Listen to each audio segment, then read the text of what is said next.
Perkenalkan, nama saya Herna Wisendari. Saya dari kelompok 1 dan teman-teman saya ada Diana Rapta Saputri, Risma Nadia Rahma, Maharani Lulu, Kina Eka Kusuma Ningrum, Rahda Estuning Tias, dan Abdullah Latif. Kami dari kelompok 1 akan menyampaikan materi tentang landasan dan asas-asas pendidikan.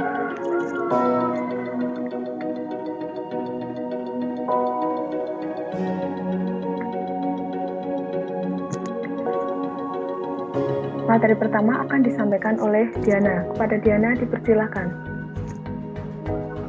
Sudut pandang pendidikan. 1. Sebagai suatu sistem. Pendidikan dipandang sebagai keseluruhan gagasan terpadu yang mengatur usaha-usaha sadar untuk membina seseorang mencapai harkat kemanusiaannya secara utuh. 2. Pendidikan sebagai proses. Pendidikan dipandang sebagai pelaksanaan usaha-usaha untuk mencapai tujuan tertentu dalam rangka mencapai harkat kemanusiaan seseorang secara utuh. 3.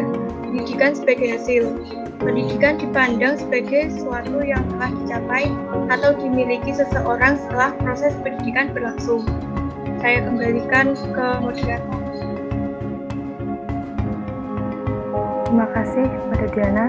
Materi selanjutnya yaitu landasan pendidikan. Kepada Risma dipersilakan. Baik, terima kasih moderator. Landasan pendidikan pada hakikatnya adalah dasar-dasar titik pijak yang melandasi operasional sistem pendidikan. Landasan pendidikan umumnya 1. Landasan filosofis, yang kedua landasan sosiologis, yang ketiga landasan kultural, yang keempat landasan psikologis, yang kelima landasan ilmiah dan teknologis. Selanjutnya saya kembalikan kepada moderator. Terima kasih Risma. Materi selanjutnya yaitu landasan filosofis pendidikan.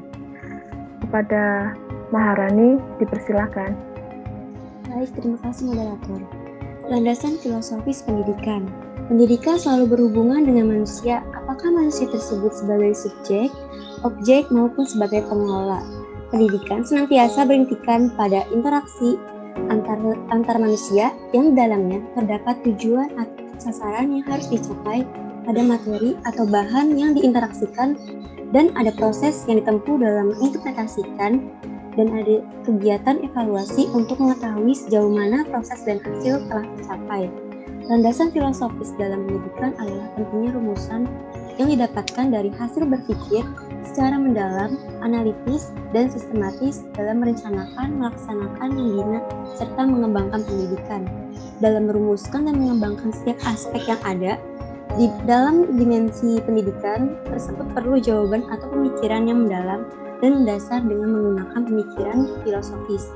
Berkenaan dengan landasan filosofis, pendidikan selalu melalui operasional pendidikan harus berlandaskan Pancasila dan diarahkan membentuk manusia Indonesia yang Pancasialis sejati. Sekian, terima kasih. Saya kembalikan kepada moderator. Terima kasih Maharani. Materi selanjutnya yaitu landasan sosiologis pendidikan. Kepada Sahda dipersilahkan. Baik, terima kasih atas waktunya. Selanjutnya yaitu landasan sosiologis pendidikan. Pendidikan adalah proses budaya untuk meningkatkan harkat dan martabat manusia. Pendidikan adalah proses sosialisasi melalui interaksi insani menuju manusia yang berbudaya. Dalam konteks inilah anak didik dihadapkan dengan budaya manusia, dibina dan dikembangkan sesuai dengan nilai budayanya serta dipupuk kemampuan dirinya menjadi manusia. Pendidik berlangsung dalam keadaan vakum sosial. Dua isu yang akan dibahas yaitu pendidikan dan masyarakat dan pendidikan dan perubahan sosial. Pendidikan dan masyarakat yaitu pendidikan untuk memelihara kebudayaan. Masyarakat adalah suatu kelompok individu yang diorganisasikan mereka sendiri ke dalam kelompok-kelompok yang berbeda. Sedangkan pendidikan dan perubahan sosial yaitu ada berbagai cara yang saling mempengaruhi antara sekolah dan masyarakat dalam berbagai perubahan. Yang pertama perubahan teknologi dan yang kedua perubahan demografi. Selanjutnya saya kembalikan ke moderator. Terima kasih Sahda. Materi selanjutnya yaitu kultural pendidikan. Faktor menentukan kelangsungan hidup masyarakat, kesanggupan dan kemampuan anggotanya untuk dapat mendukung nilai-nilai yang dijunjung tinggi oleh masyarakat. Pendidikan tidak terbatas pada benda yang tampak seperti bangunan fisik, melainkan meliputi gagasan, perasaan, kebiasaan, peran, dan alam yang tidak dapat dipisahkan dari kehidupan. Materi selanjutnya yaitu landasan psikologis pendidikan yang akan disampaikan oleh Abdillah. Kepada Abdillah dipersilakan. Baik, karena untuk waktunya.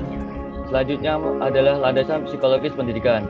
Psikologis pendidikan adalah cabang dari psikologi utama yang terdiri atas implikasi teknik psikologi pendidikan, yaitu memiliki fungsi mengembangkan suatu pengertian yang berarti dan teoretis yang lebih unik terhadap proses pendidikan.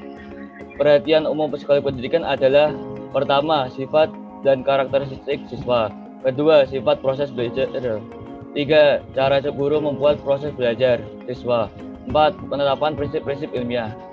Untuk selanjutnya saya kembalikan kepada Hirna. Terima kasih Abdillah. Materi selanjutnya yaitu landasan ilmiah dan teknologis. Kepada Vina, saya persilahkan. Yang kelima ini adalah landasan ilmiah dan teknologis. Hubungan antara pendidikan dan iptek itu saling bergantung dan timbal balik. Artinya, kemajuan pendidikan diarahkan untuk kemajuan iptek, begitu sebaliknya. Perkembangan iptek akan berpengaruh juga terhadap perkembangan pendidikan. Penggunaan alat-alat dibutuhkan untuk menunjang pelaksanaan program pendidikan. Komunikasi yang semakin canggih menuntut pendidikan dan keterampilan serta kecakapan dalam pelaksanaan program pendidikan.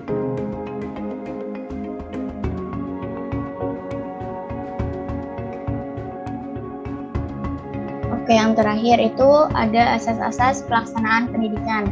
Yang pertama itu asas semesta, menyeluruh, dan terpadu. Ini dimaksudkan adalah